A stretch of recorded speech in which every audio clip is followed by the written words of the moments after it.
L'action non violente active ne serait-elle pas plus efficace que la violence ou alors que des marches passives qui servent plus à grand-chose? Moi, je suis toujours étonné que ceux qui, comme moi, ont parlé souvent de Martin Luther King, de Gandhi, d'actions pendant la guerre individuelle ou collective pour demander justice, ou bien aujourd'hui se méfient des groupes ou des personnes qui vont se mobiliser pour demander justice, pour les questions sociales ou l'écologie, jusqu'à même des fois avoir une désobéissance civile quand ils considèrent que la loi est injuste.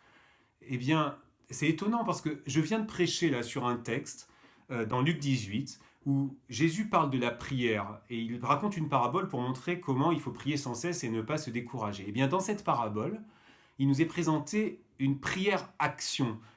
Une veuve, en fait, vulnérable, sans protection à cette époque, va sortir de chez elle, elle va parler face à un juge injuste, inique, et lui demander de lui rendre justice contre son adversaire. Le juge, qui ne craint ni Dieu ni les hommes, va pas lui rendre justice parce qu'il l'aime par amour ou pour le droit, il va lui rendre justice parce que elle le fatigue, parce que cette veuve, eh bien, peut-être que demain elle va lui casser la tête, dit le texte, elle va le cogner littéralement.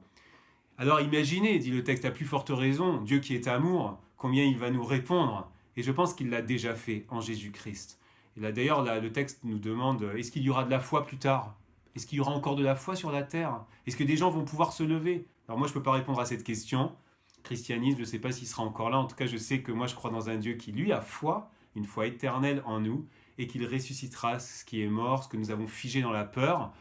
Et il l'a déjà fait en Jésus-Christ. Il l'a déjà fait pour nous.